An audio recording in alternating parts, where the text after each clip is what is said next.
Hello प्यारे बच्चों, कैसे हैं आप? आई होप बहुत अच्छे होंगे और क्लासेस को एंजॉय कर रहे होंगे। क्लासेस आप लोगों को अच्छे से समझ में आ रही होंगी और समझने में कोई प्रॉब्लम नहीं हो रहा होगा। 1 बाय 1 करके हम पर्यावरण को देख रहे हैं बहुत ही विस्तार पूर्वक, ताकि आप लोगों को किसी भी एग्जाम में किसी भी तरह के क्वेश्चन को सॉल्व करने में प्रॉब्लम ना हो। तो हमने पर्यावरण में देखा था वन पारिस्थितिकी तंत्र, उसके बाद हमने देखा जलीय पारिस्थितिकी तंत्र। आज हम देखेंगे आर्द्र भूमियों को।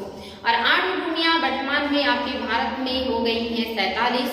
ये इंपॉर्टेंट है, ध्यान देंगे, एग्जाम में आता है कि वर्तमान में कितनी आर्द्र भूमियां हैं जो भारत में है। तो ये याद रखेंगे 47 है। 47 आर्द्र भूमियां आपके भारत में हो गई है।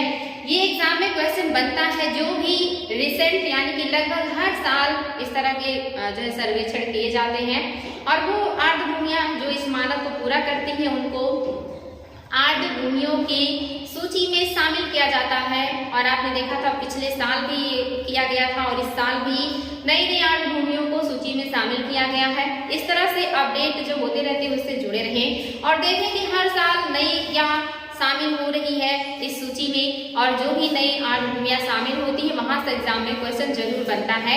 जैसे पिछले साल जो भी आर्द्र भूमियां शामिल हुई थी उसमें से पीसीएस में क्वेश्चन बना था कि यूपी की कौन सी आर्द्र भूमि है जो नहीं है, तो जो रिसेंट में शामिल हुई थी उन्हीं को एग्जाम में दिया था। इस तरह के क्वेश्चन बनते हैं कि कौन से राज्य में कौन सी आर्द्र भूमि है या कौन सी आर्द्र भूमि को रिसेंटली शामिल किया गया है। टोटल संख्या भी कभी कभी पूछ लेता है। तो इन सारी चीजों से अपडेट रहेंगे तो एग्जाम में क्वेश्चन गलत नहीं होंगे। तो चलिए शुरू करते हैं आज आर्द्र भूमियों को। जब आपकी आर्द्र भूमियां हैं इनको इंग्लिश में कहते हैं वेटलैंड्स। आपको पता है कि जो आर्द्र भूमियां हैं ये धरती की किडनी है। जैसे हमारे शरीर के ब्लड को फिल्टर करने का काम करती हैं हमारी किडनियां, ऐसे ही धरती के वाटर को फिल्टर करने का काम करती हैं आपके आर्द्र भूमियां। इसीलिए इसे जो है धरती का किडनी कहा जाता है। इसी तरह से धरती का फेफड़ा अगर बात करेंगे तो आपका जो अमेजन जंगल है इसको कहा जाता है। तो ये जो आर्द्र भूमियां हैं ये हमारे लिए बहुत ही उपयोगी है, क्योंकि आप देखेंगे जहां पर भी जलाशय होंगे उसके आसपास का जो एरिया होगा वो दलदली होगा, उसमें पानी की मात्रा ज्यादा होगा, कीचड़ युक्त होगा और ऐसे ही भूमियों को कहा जाता है आर्द्र भूमियां। और ये जो भूमियां होती हैं ये जो वाटर होता है उसको फिल्टर करती हैं और फिल्टर करके धरती के अंदर या लैंड के अंदर भेजने का काम करते हैं। साथ ही उसमें जो अशुद्धता होती है, जो विषाक्तता होती है उसे भी फिल्टर करने का काम करते हैं। तो जो आर्द्र भूमियां होती है बहुत इंपॉर्टेंट है। साथ ही ये जैव विविधता के दृष्टिकोण से भी बहुत इंपॉर्टेंट होती है, क्योंकि यहाँ पर जैव विविधता बहुत अधिक पाया जाता है। क्योंकि भूमियों में नमी होती है तो वनस्पतियाँ झाड़ियाँ बहुत होता है। साथ ही वनस्पतियों और झाड़ियों पर निवास करने वाले, उनको अपने भोजन के रूप में उपयोग करने वाले जीव जंतुओं की विविधता होती है। इसलिए जो हमारी आर्द्र भूमियां हैं वो हमारे लिए बहुत इंपॉर्टेंट है। तो ये आपकी आर्द्र भूमियां हैं। इससे कुछ खास चीजें जो जुड़ी हुई है, जैसे 1971 में जो है इस तरह ध्यान दिया गया। इसके पहले आर्द्र भूमियों का कोई जिक्र नहीं होता था, उस पर कोई ध्यान नहीं देता था। लेकिन 1971 में ईरान में एक समझौता हुआ जिसे रामसर समझौते के नाम से जाना गया और यहाँ से कोशिश किया गया कि अंतरराष्ट्रीय स्तर पर तथा जो राष्ट्रीय स्तर है इस पर, यानी कि दोनों स्तर पर आर्द्र भूमियों के लिए वर्क किया जाए, इनका संरक्षण किया जाए ताकि इनका विनाश ना हो, इनका नाश ना हो या इन्हें नुकसान ना पहुंचे। तो इस तरह से 1971 से सम्मेलन किया गया। 1971 में जो सम्मेलन हुआ इसी में डिसाइड किया गया कि अब जो है जितनी भी अंतरराष्ट्रीय और राष्ट्रीय स्तर के आर्द्र भूमियां हैं उनका देखभाल किया जाएगा, उनका संरक्षण किया जाएगा। और ये लागू हुआ 1975 में। समझौता तो 1971 में हुआ लेकिन ये लागू हुआ 1975 में। डेट इंपॉर्टेंट है बच्चों। पहला तो ये हुआ कब है सम्मेलन, तो 1971 में हुआ है। कहाँ हुआ है? ईरान में हुआ है। लागू कब से हुआ है? 1975 से। और भारत इसमें कब से शामिल हुआ या भारत ने इसे अपने यहाँ कब से लागू किया है? तो 1982 में। ये तीनों डेट्स आपके लिए इम्पोर्टेंट है और वो सारी चीजें यहाँ पर आप देखेंगे कि लिखा हुआ कि भारत इसमें 1982 में शामिल हुआ है। जो आर्द्र भूमि दिवस है, यानी कि आर्द्र भूमियों के प्रति जागरूकता लाने के लिए, लोगों को जागरूक करने के लिए आर्द्र भूमियों के बारे में 2 फरवरी को आप देखेंगे आर्द्र जो है या कहिए रामसर जो वेटलैंड्स डे है मनाया जाता है या आर्द्र भूमि दिवस के रूप में मनाया जाता है 2 फरवरी को प्रत्येक वर्ष। ये अंतरराष्ट्रीय आर्द्र भूमि दिवस के रूप में जाना जाता है। ये भी एग्जाम में आता है तो इसको भी ध्यान देंगे। आप इसमें देखेंगे कि जो आर्द्र भूमियां है इनका जो है इनलैंड जो है आर्द्र भूमियां जो प्राकृतिक रूप लिखते हैं मानव निर्मित है। इसके अलावा कोस्टल, इनलैंड मीन्स होता है भूमि के आंतरिक भाग में, चाहे वो महाद्वीप हो चाहे वो देश हो, उसके आंतरिक भाग में जो भी भूमियां पाई जाएंगी उसे जो है इनलैंड आर्द्र भूमि कहेंगे। और आप बताएं मुझे कि आपके भारत में इनलैंड आर्द्र भूमियां ज्यादा है या कोस्टल एरियाज के जो आर्द्र भूमियां है वो अधिक हैं। मुझे पता है यहाँ पर ज़्यादातर बच्चों का जो आंसर होगा वो गलत होगा। अगर उन्होंने नहीं पढ़ा है या इस पर विचार नहीं किया है तो वो आंसर को गलत बताएंगे और उन्हें लगेगा कि जो हमारे कोस्टल एरियाज हैं यहाँ पर आर्द्र भूमियों की जो संख्या है वो ज़्यादा है, जबकि ये सच नहीं है। ये बिल्कुल गलत जवाब होगा। ऐसी आप गलती बिल्कुल नहीं करेंगे, क्योंकि आपको पता होना चाहिए आर्द्र भूमियां कहाँ कहाँ पाई जाएंगी। झीलों के किनारे पाए जाएंगे, नदियों के किनारे पाए जाएंगे, तालाबों के किनारे पाए जाएंगे, जितने भी जलाशय होंगे आपके उन सब के किनारे आर्द्र भूमियां पाई जाएंगी। ऐसे संक्रमित इलाके पाए जाएंगे जो दलदली होंगे। तो आप मुझे बताएं बच्चों की क्या भारत के आंतरिक भूमियों में ज्यादा दलदल नहीं होंगे? क्योंकि आपको पता है कि गंगा नदी तंत्र को भी आप देख लें तो इसके अकेले कितने सारे नदियों के तंत्र से मिलकर बना आपका गंगा नदी तंत्र। दूसरी तरफ आप ब्रह्मपुत्र को देख लेंगे तो ब्रह्मपुत्र की भी इतनी सारी नदी तंत्र है जो कि फैले हुए हैं जाल की तरह। आप साउथ में चले जाएंगे, नर्मदा है, ताप्ती है, गोदावरी है, कृष्णा है, कावेरी है। ये बड़ी बड़ी नदियों की बात कर रहे हैं हम। अगर छोटी नदियों की बात करेंगे तो अनगिनत ऐसी नदियां हैं जिनका आपको नाम भी नहीं पता होगा। आपके लगभग सभी कस्बे, सभी शहर जो है वो छोटी मोटी नदियों के किनारे ही होते हैं। और आप बताएं अगर गंगा जैसी बड़ी नदी की इतनी नदियां हो सकती हैं तो उन नदियों की भी अपनी एक नदी तंत्र होती है। जैसे गंगा की सरयू है और जो आपकी यमुना है ये सहायक नदी है। तो क्या यमुना की सहायक नदियां नहीं है? क्या उन नदियों की सहायक नदियां नहीं होती? बहुत नदियां होती हैं, अनगिनत होती हैं। हमको हर किसी का नाम भी पता नहीं होता। मेन नदी को छोड़ दिया जाए तो हमें पता ही नहीं होता कि हमारे अपने ही राज्य में कितनी नदियां बहती हैं।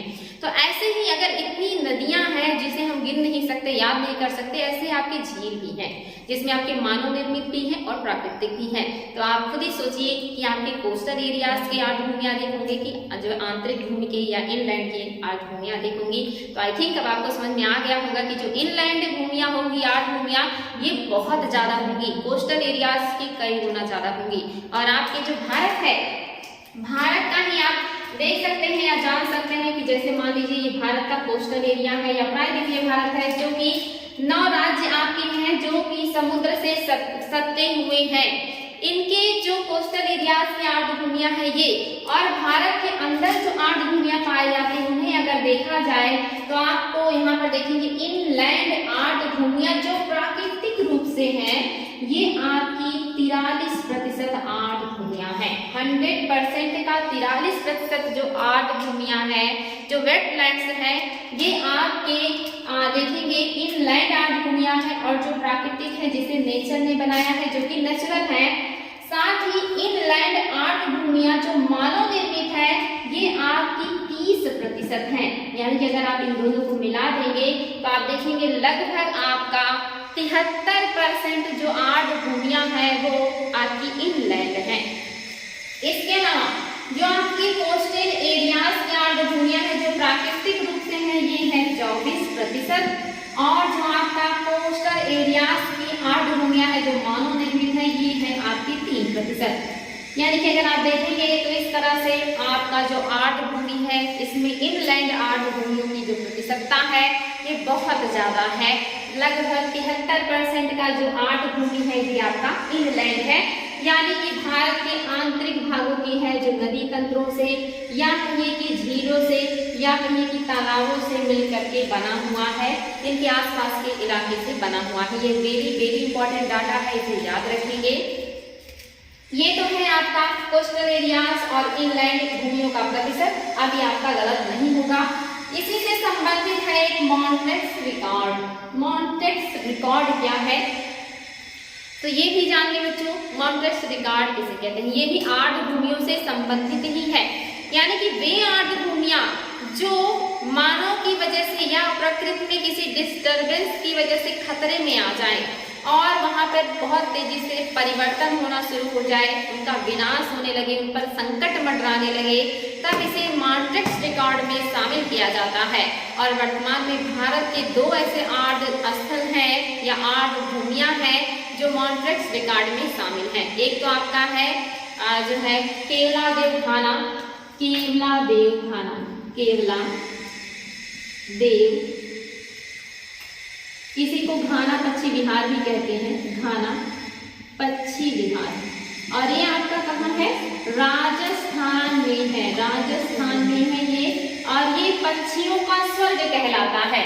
बहुत बड़े पैमाने पर यहाँ पे प्रवासी पक्षी प्रजनन के लिए आते हैं, इसीलिए इसे पक्षियों का स्वर्ग कहा जाता है। साइबेरियन सारस यहाँ पे बड़ी मात्रा में प्रजनन के लिए आते हैं। ये भी क्वेश्चन बनता है कि पक्षियों का स्वर्ग किसे कहा जाता है, या जो साइबेरियन सारस है वो कौन से झील के पास या झील के आसपास अपना प्रजनन करने के लिए आते हैं? तो केवलादेव जो पक्षी विहार है या जो घाना पक्षी विहार है यहाँ पर। दूसरा जो है वो आपका लोकटक है, लोकटक झील। इस झील को भी मॉन्ट्रेक्स रिकॉर्ड में शामिल किया गया है। और ये जो झील है ये आपका कहाँ है? मणिपुर में है, मणिपुर में। ये झील बहुत इंपॉर्टेंट है क्योंकि ये पूर्वोत्तर भारत की मीठे पानी की सबसे बड़ी झील है। इंडिया की बात करेंगे तो बुलर झील हो जाएगा, लेकिन पूर्वोत्तर भारत की बात करेंगे तो आपका जो लोकटक है ये मीठे पानी का सबसे बड़ा झील हो जाएगा। साथ ही इस झील में कृत्रिम आपका जो है महत्वपूर्ण है, मुझे अभी याद नहीं आ रहा है, आपको बताऊंगी। पार्क कह सकते हैं, यहाँ पर एक कृत्रिम पार्क है जिसे कहा जाता है केबुल लामजाओ। इम्पोर्टेंट है, एग्जाम में बनता है कि कौन से झील में तैरता हुआ पार्क है, तो आपका है लोकटक, जिसे कहते हैं केबुल लामजाओ। केबुल लामजाओ नाम है उसका, ध्यान देंगे। साथ ही इसी झील में पाए जाते हैं फुमैडी। फुमैडी के एग्जाम में आ जाता है कि फुमैडी कौन से झील में पाए जाते हैं, या जो फुमैडी है ये क्या है। तो आपकी जो फुमैडी है या जो फुमैडी या फुमैडी कुछ भी कहे, ये जो फुमैडी है ये लोकटक झील में ही पाए जाते हैं। और फुमैडी क्या है? तो वो घास, वो वनस्पतियां जो है सड़ जाती हैं, और सड़ने के बाद ये जो है घेर के रूप में इकट्ठा हो जाते हैं और ये तैरने लगते हैं। यानी कि वनस्पतियों का, घासों का या अवसादों का ऐसा ढेर जो झील में तैरता रहे। और उस झील के ऊपर वहाँ की जो जनजातियां हैं वो अपना मकान बनाती हैं, अपना घर बनाती हैं, यानी कि उनका घर जो है वो भी झील में तैरता रहता है। बहुत ही खूबसूरत होता है ये, क्योंकि इनके जो घर होते हैं बहुत छोटे छोटे होते हैं, छोटे छोटे घास के टीले पर ये घर बने होते हैं, और इनके घर निरंतर तैरते रहते हैं या ये विचरण करते रहते हैं। और इन्हीं घरों में रहती हैं वो जनजातियां, और उनके जीवन का एकमात्र जो जरिया होता है लोकटक झील में मत्स्य पालन होता है। और ये जो जनजातियां हैं ये बहुत ही खूबसूरती से, जैसे मान लीजिए झील है तो झील में जगह जगह घास से राउंड राउंड करके एरिया को अपना घेर लेती हैं, और उस घेरे हुए एरियाज में ये मछली का पालन करती हैं, और वहाँ से जो भी मछली या जो भी जलीय संसाधन उन्हें मिलते हैं उसे ले जा करके मार्केट में बेचती हैं, और उसको बेचने के बाद उन्हें जो पैसे मिलते हैं उससे वो बाकी अपने जीवन की जो भी जरूरतें हैं उसे पूरा करते हैं, चाहे वो खाने की चीजें हो या पहनने की चीजें हो। तो इनके जीवन का एकमात्र जरिया उस झील से मिलने वाले जलीय जीव यानी कि मछली वगैरह है, और ये उसको अपने एक क्राइटेरिया बनाए रहते हैं, उसके अंदर ये अपना मछली पालन करते हैं, क्योंकि बहुत सारी जनजातियां अपने घरों के साथ उसमें रहते हैं जो तैरते रहते हैं, और वहां से मछली को मारते हैं और मार्केट में बेचते हैं। तो आपका जो फुमैडी है ये आपको क्लियर हो गया होगा। केबुल लामजाओ जो राष्ट्रीय पार्क है, जो कि तैरने वाला पार्क है, ये भी आपके इसी झील में है, तो इसलिए इसको ध्यान देंगे। तो ये जो 2 है झील या 2 जो आपका इलाका है ये क्या है? ये मॉन्ट्रेक्स रिकॉर्ड में शामिल है, यानी कि मानव गतिविधियों से या और किन्हीं कारणों से इन पर संकट मंडरा रहा है, और इनकी सुरक्षा के लिए मॉन्ट्रेक्स रिकॉर्ड बनाया गया है। इसके पहले जो हमारा चिल्का झील है ये भी मॉन्ट्रेक्स रिकॉर्ड में शामिल था, उस पर कुछ संकट मंडरा रहे थे, फिर इन संकटों का समाधान कर दिया गया, और ये जब इस संकट से मुक्त हुआ या बच गया तो इसको मॉन्ट्रेक्स रिकॉर्ड से बाहर निकाल दिया गया। यानी कि जो भी शामिल किया जाता है, जब इनकी परेशानी दूर हो जाती है, संकट दूर हो जाता है, तो इसे मॉन्ट्रेक्स रिकॉर्ड से निकाल भी दिया जाता है। तो ये ध्यान देंगे कि जो वेटलैंड्स जो होते हैं जिन पे खतरा मंडरा रहा होता है, उन्हें कॉन्फ्लिक्ट रिकॉर्ड में डालकर उन्हें बचाने का, उनका संरक्षण करने का प्रयास किया जाता है। हर संभव प्रयास होता है और अगर इसमें वो सक्सेस हो जाते हैं तो फिर ये कॉन्फ्लिक्ट रिकॉर्ड से बाहर भी हो जाता है। तो ये इंपॉर्टेंट है बच्चों। जैसे आप देखेंगे IUCN की जो सूची है उसमें क्या करते हैं, जीवों को संरक्षण देने के लिए उनकी संख्या के आधार पर अलग अलग सूचियों में शामिल किया जाता है। संकट, अति संकट, अभेद, सुभेद, इस तरह करके ऐसे ही आप समझ लीजिए कि आर्द्रभूमियों को भी जो है कॉन्फ्लिक्ट रिकॉर्ड में शामिल करके उनको सुरक्षा प्रदान किया जाता है। इसके अलावा जो आपको देखना है वो है आपका मैंग्रोव पारितंत्र। मैंग्रोव जो पारितंत्र है ये ध्यान देंगे, मैंग्रोव को अनूपवन के रूप में जाना जाता है, अनूपवन। इसके अलावा इसे वेलांचली वन भी कहा जाता है, वेलांचली या वेलांचल, वेलांचली वन भी कहा जाता है, मैंग्रोव वन भी कहा जाता है और पश्चिम बंगाल में इसे सुंदरी वन के रूप में भी जाना जाता है। ये जो आपकी मैंग्रोव पारितंत्र है ये हमारे लिए बहुत उपयोगी है। एक तो ये तटों से या कहे कि जो हमारे तट है उसका क्षरण होने से बचाते हैं, उनका क्षरण नहीं होने देते। दूसरा ये हमें समुद्री जो चक्रवात होते हैं, सुनामी होते हैं, उससे हमें सुरक्षा देते हैं। साथ ही बहुत सारे जीवों के लिए आवास प्रदान करते हैं। इसके अलावा ये प्राणियों को भोजन भी उपलब्ध कराते हैं। इसके अलावा यहाँ से औषधियों का भी हमें जो है एक तरीके से कहिए कि मिलता है या ये उपलब्ध कराती हैं ये। इसके अलावा ये पराबैंगनी किरणों से भी हमारी सुरक्षा करती हैं। ऐसी भी क्वालिटी आपके मैंग्रोव वनों में पाया जाता है कि ये पराबैंगनी किरणों से सुरक्षा करते हैं जो धरती के प्राणी हैं, जो जीव हैं। इसके अलावा इसके और बहुत सारे फायदे हैं, क्योंकि आपको पता है कि पेड़ पौधे हमें हर तरह से फायदा ही पहुंचाते हैं। तो ये हमें आप देखेंगे ग्रीन हाउस गैस जो है जो कमी भी करते हैं, क्योंकि ऑक्सीजन बड़े पैमाने पे निकालेंगे और कार्बन का अवशोषण करेंगे तो ग्रीन हाउस इफेक्ट से भी हमें बचाते हैं। इस तरह से जो वन है ये बहुत ही हमारे लिए लाभदायक है और खास करके ये समुद्रों की जो तूफानें होती हैं, जो घातक लहरें होती हैं, उनसे हमारे तटों की सुरक्षा करती हैं, जिससे सुरक्षा का हमारे पास कोई मानव निर्मित उपाय नहीं है। आपको पता है जब भी चक्रवात, जब भी इस तरह के सुनामी जैसी घटनाएं होती हैं तो सरकार वहां से जो कोस्टल एरियाज के लोग होते हैं उन्हें वहां से विस्थापित करने का काम करता है, क्योंकि इसे रोकने का सरकार के पास या विश्व के किसी भी देश के पास क्षमता नहीं है। वहां से व्यक्तियों को हटाने के अलावा उनके पास कोई रास्ता नहीं होता। लेकिन कोस्टल एरियाज को सुरक्षित करने का काम या इन चक्रवातों और तूफानों को रोकने का जो एक कहिए की ताकत है, जो पावर है, वो कहीं ना कहीं आपके मैंग्रोव वनों में पाया जाता है। और ये पावर भी कैसे है, नेचुरली जो आपके मैंग्रोव वन है ये इनकी जो जड़ें होती हैं बहुत मजबूत होती हैं। जैसे आपने देखा था कि जो दलदली इलाके होते हैं यहाँ पर जो खनिज होते हैं, जो पोषक तत्व होते हैं मिट्टी में, ये छन छन करके नीचे चले जाते हैं और जब ये छन करके नीचे चले जाते हैं तो पौधों को पोषक तत्वों का थोड़ा कमी महसूस होता है, खास करके नाइट्रोजन वगैरह का। तो जो हमारे मैंग्रोव है ये अपनी जड़ों को नीचे भेजते हैं दलदल में, लेकिन काफी दूरी तक अंदर जाने के बाद जब इन्हें पोषक तत्व नहीं मिलते, नाइट्रोजन वगैरह की जो है पर्याप्त मात्रा इन्हें नहीं मिलता, तो इनकी जड़ें वापस फिर जमीन की तरफ रिटर्न हो जाती हैं और जमीन को फाड़ करके बाहर निकल आती हैं और वायुमंडल से अपनी जरूरतों को पूरा करने का काम करते हैं। ये प्रक्रिया बहुत ही खूबसूरत है, नेचुरल है। जैसे आप देखेंगे, मान लेते हैं ये जो है ये आपका मैंग्रोव पेड़ है या पौधा है, इसकी जड़ें धरातल में बहुत अंदर तक जाएंगी। मान लीजिए धरातल है और फिर जब इन्हें दलदल में नहीं मिलेगा खनिज लौड़ या ऐसी चीजें जो इनकी जरूरत है तो इनकी जड़ें फिर ऊपर आ जाती हैं। इसी तरह से नीचे जाती हैं, ऊपर आती हैं, नीचे जाती हैं, ऊपर आती हैं और इस प्रक्रिया में ये जो जड़ें होती हैं ये एक दूसरे से इतना बेहतरीन तरीके से गुथ जाती हैं कि ऊपर ये नुकीली नुकीली तो निकली रहती हैं, लेकिन जमीन के अंदर ये एक दूसरे से बिल्कुल बंध जाती हैं। बहुत ही मजबूत बैरियर का काम करते हैं ये, और ये जालनुमा संरचना बना लेते हैं अपने जड़ों से और इतना मजबूती से पकड़ के रखते हैं हमारे जो कोस्टल एरियाज के जो इलाके हैं, जो मिट्टी है, कि इनका क्षरण कर पाना लहरों के लिए आसान नहीं होता। साथ ही जो भी सुनामी, जो भी आपकी चक्रवाती लहरें आती हैं, जब इन तटों पे जो उपस्थित मैंग्रोव की जड़ें होती हैं इनसे टकराती, इन वनों से टकराती हैं तो कहीं ना कहीं वो कमजोर पड़ जाती हैं और इस तरह से हमारे जो स्थल है इस पर तबाही कम हो जाती है। इस तरह से आप देखेंगे हमारे कोस्टल एरियाज को ये नेचुरल बांध के रूप में सुरक्षा देते हैं, नेचुरल बैरियर है ये, जो हमें समुद्री तूफानों से बचाने का काम करते हैं, जिसे रोकने की क्षमता किसी के अंदर नहीं है। जबकि आप देखेंगे इतने पावरफुल देश हैं लेकिन वो नहीं रोक सकते इन तूफानों को। जबकि वहीं पे आप देखेंगे जो आपके मैंग्रोव हैं इनके अंदर ये क्षमता है कि उनको टक्कर दे सके, उनकी जो तीव्रता है उसे कम कर सके। तो बहुत इंपॉर्टेंट है, इसे ध्यान देंगे आप लोग। जो मैंग्रोव है ये हमारे कोस्टल एरियाज को सुरक्षा प्रदान करते हैं। साथ ही इससे क्या क्या फायदे हैं वो सारे मैंने आप लोगों को बताया कि हमारे लिए कितना ज्यादा इंपॉर्टेंट है, इससे आप इसका अंदाजा लगा सकते हैं।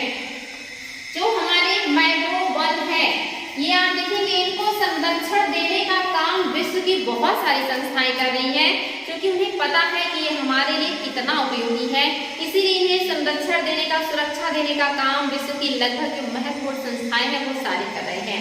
ये एग्जाम में क्वेश्चन बन सकता है कि कौन कौन सी संस्थाएं हैं जो मैंग्रोव वनों को संरक्षण देने का काम करती हैं या उनकी सुरक्षा पर विशेष ध्यान देते हैं। तो उन संस्थाओं का नाम नोट कीजिएगा, ये आपके लिए बहुत ही इंपॉर्टेंट है।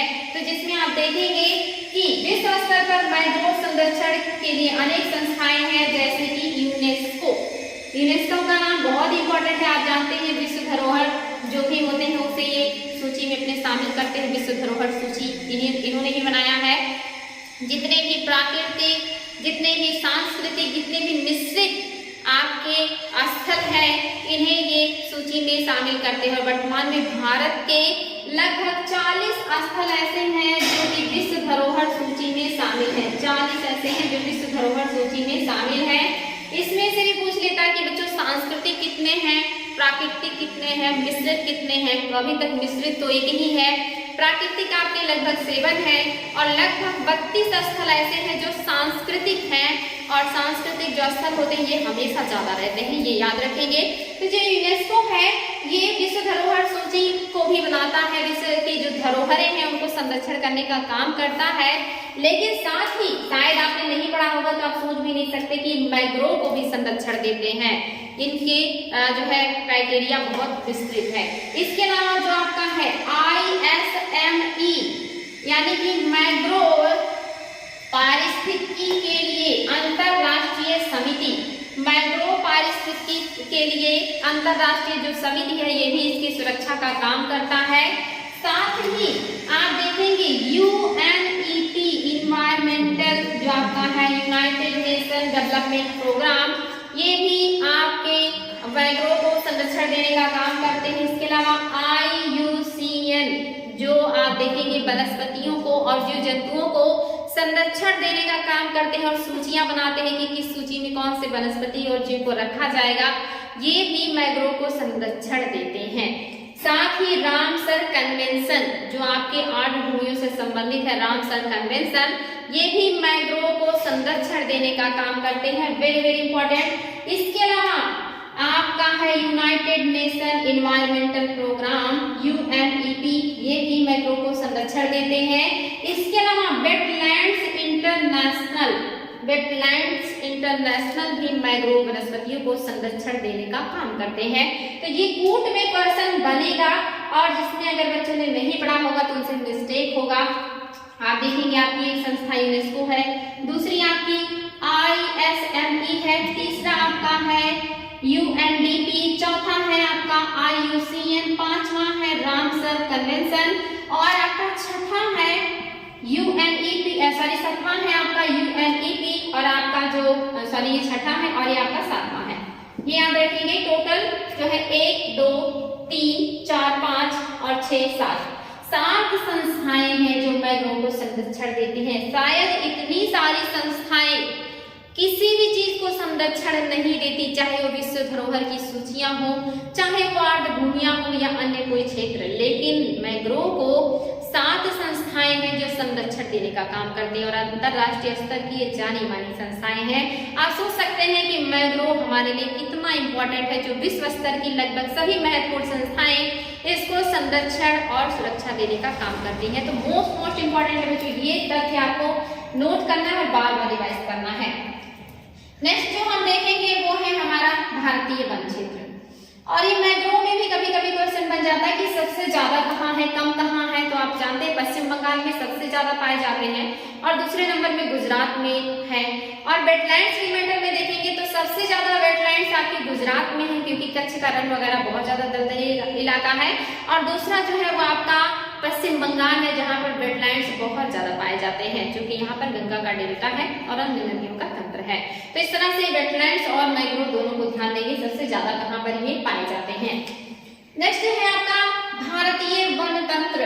जो आपका भारतीय वन तंत्र है, यानी कि हमारा जो लक्ष्य है वो 33% वन क्षेत्र तक पहुंचाना है, लेकिन अभी तक हम इस आंकड़े से बहुत दूर हैं। अभी हम इस आंकड़े को नहीं छुपाए हैं कि हम अपने ओवरऑल लैंड के 33% लैंड को वनों से, वृक्षों से आच्छादित कर दें। अभी भी हम इससे काफी दूर हैं और हमारे पास ओवरऑल जो वन और वृक्ष क्षेत्र है ये देखेंगे 24.56% ही है। अभी हमें बहुत लंबा सफर तय करना होगा या हमें भी बहुत मेहनत की जरूरत है कि हम उस आंकड़े को छू सके। आप समझ सकते हैं बच्चों ये कितना जो है कम है, क्योंकि आपके 100% लैंड का 33% भी वन अभी तक हम नहीं प्राप्त कर सके हैं। हालांकि इंडिया के बहुत सारे जो राज्य हैं वो इस क्राइटेरिया को पार कर चुके हैं, जैसे एमपी है, छत्तीसगढ़ है, उड़ीसा है, महाराष्ट्र है, पूर्वोत्तर के ज्यादातर राज्य। लेकिन अभी भी हमारे जो उत्तरी मैदानी बेल्ट के राज्य हैं, यहाँ पर वनों का जो प्रतिशत है ये बहुत ही कम है, इन्हें और ज्यादा बढ़ाना है। तो आप देख सकते हैं कि जो आपके वन पारितंत्र है, इसमें हम देखेंगे कि जो हमारे वन पारितंत्र है भारत में लगभग 5 तरह के वन पारितंत्र भारत में पाए जाते हैं और इन ओवरऑल 5 तरह के वन पारितंत्र को मिलाने के बाद भी हमारे पास सिर्फ 24% ही वन है।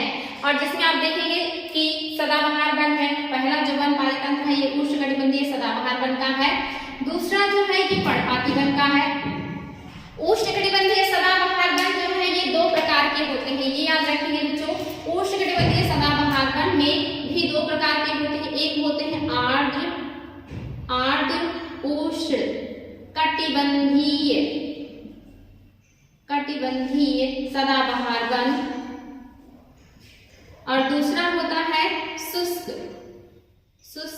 आपका जो होगा उष्ण कटिबंधीय सदाबहार वन। इंपॉर्टेंट है आपके लिए दोनों। आर्द्र मतलब क्या हुआ?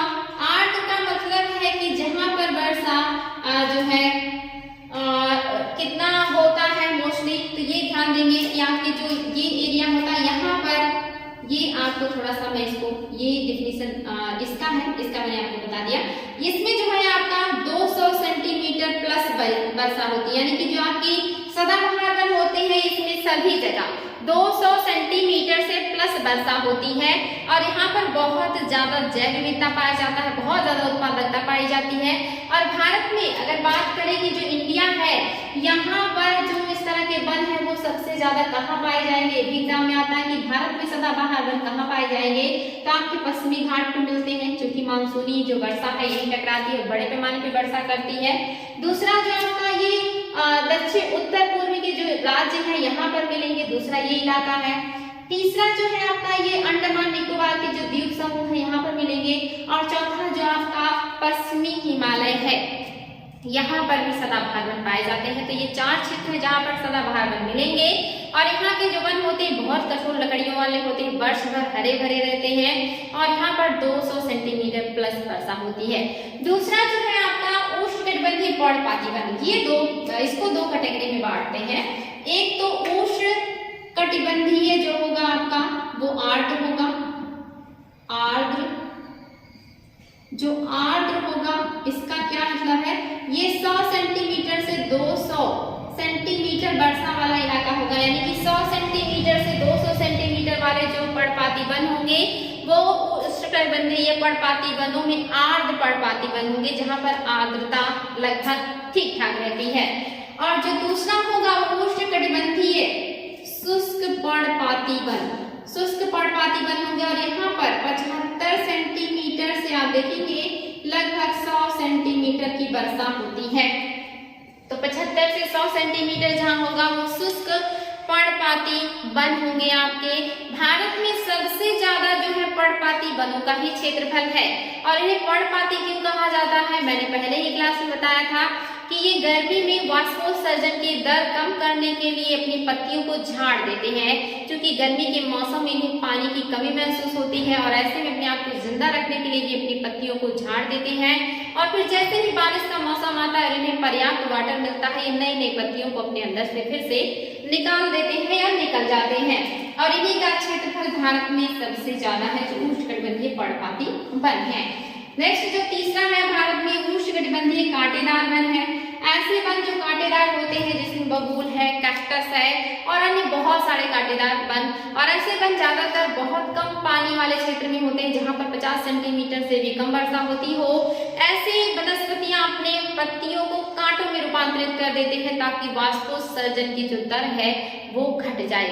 और जब आयतन शरीर का घट जाता है तो वाष्पोत्सर्जन की दर भी घट जाती है।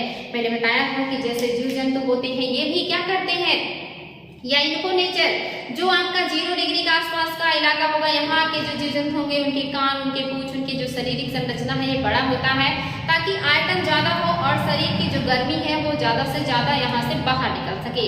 वही ध्रुवीय क्षेत्रों में आप देखेंगे जीवों के कान छोटे, पूंछ छोटे होते हैं और शरीर जो होता है वो छोटा होता है, लेकिन वो काफी फैटी होता है, मांस से युक्त होता है, ताकि गर्मी को मेंटेन रखे। ऐसे पौधे भी हैं जो ये अपने आप को कांटे में तब्दील कर लेते हैं, ताकि अपने अंदर का जो वाष्पोत्सर्जन दर है उसे कम कर सके। इसके अलावा आपका पर्वतीय वन है। आप देखेंगे पर्वतों पर जो वन पाए जाते हैं, हमारे यहाँ बहुत सारे पर्वत है, पहाड़ है, इन पर भी वन मिलते हैं, इसे पर्वतीय वन कहा जाता है। और जो पर्वत अगर ऊंचा है तो वहाँ पर सदाबहार वन भी मिलेंगे, पर्णपाती वन भी मिलेंगे, शंकुधारी वन मिलेंगे, साथ ही यहाँ पर टुंड्रा वन भी पाए जाते हैं। तो ये पर्वतों की ऊंचाई डिसाइड करेगी कि वहाँ किस किस तरह के वन पाए जाएंगे। तो भारत में पर्वतीय वन भी है, जो चौथा नंबर का है। और पांचवा है आपका मैंग्रोव वन है, जिसके बारे में अभी हमने इतनी डिटेल में बात करी है। ये है मैंग्रोव वन, ये हमारे जो वन क्षेत्र का 5वां नंबर का वन है, जो अपना महत्वपूर्ण स्थान रखता है। साथ ही वन रिपोर्ट में हम बात कर रहे थे कि वन रिपोर्ट के आधार पे 35% का लक्ष्य है, लेकिन अभी हम 24.56% ही प्राप्त कर पाए हैं टोटल जो हमारा लक्ष्य है उसका। और जो आपका 16वां वन रिपोर्ट आया है 2019 में, ये याद रखेंगे हर 2 वर्ष पर आता है, 2 वर्ष में वन रिपोर्ट आते हैं, ये चीज भी याद रखेंगे, हर 2 वर्ष पर आता है। 2019 में आया था, 2021 का अभी तक वन रिपोर्ट नहीं आया है, और चूंकि कोरोना की वजह से अभी तक इसका कोई आंकड़ा नहीं मिला है। हो सकता है कि अब तो आप देख रहे हैं ये ईयर समाप्त होने वाला है, तो इस वर्ष मुश्किल ही है। अब हो सकता है 2022 में आपका वन रिपोर्ट आए, वो 17वां होगा। तो अभी तक हमें 16वें को ही पढ़ना है। 16वें नंबर का वन रिपोर्ट आया है 2019 में, और ये हर 2 वर्ष में आता है। 2021 में तो नहीं आया, 22 में आएगा। तो इसके आधार पर हमारे यहाँ जो वन है, जो वृक्ष है, ओवरऑल मिला करके, यानी कि वनों एवं वृक्षों से आच्छादित ओवरऑल 24.56% है। कुल वन क्षेत्र का कितना है? 21.67%। याद रखेंगे बच्चों, कभी कभी सिर्फ वनों का पूछ लेता है कि कितने वन हैं ओवरऑल, वनों का क्षेत्रफल बताइए प्रतिशत में, और कभी कभी वन और वृक्ष ओवरऑल उन दोनों का पूछ लेता है। तो वन मतलब जितने आपके जंगल वाले वन हैं, और जो आपके वृक्ष हैं जिसमें आपके बाग बगीचे फलोद्यान होते हैं, ये सारे आते हैं, ये आपके आएंगे जो है वृक्ष में।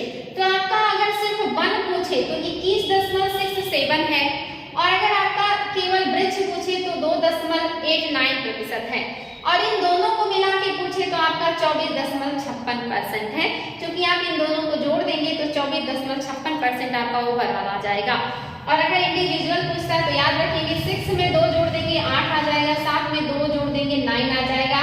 तो कभी अगर याद ना आए तो 21 है, इतना याद है, और 6 7 है, और आपको पता करना कि हमारे वृक्ष कितने हैं, तो आप देखेंगे 6 में 2 जोड़ेंगे और 7 में 2 जोड़ देंगे, तो जान लीजिएगा कि यहाँ पे 8 9 आएगा। तो ऐसे कभी कभी ट्रिक से भी याद आ जाता है।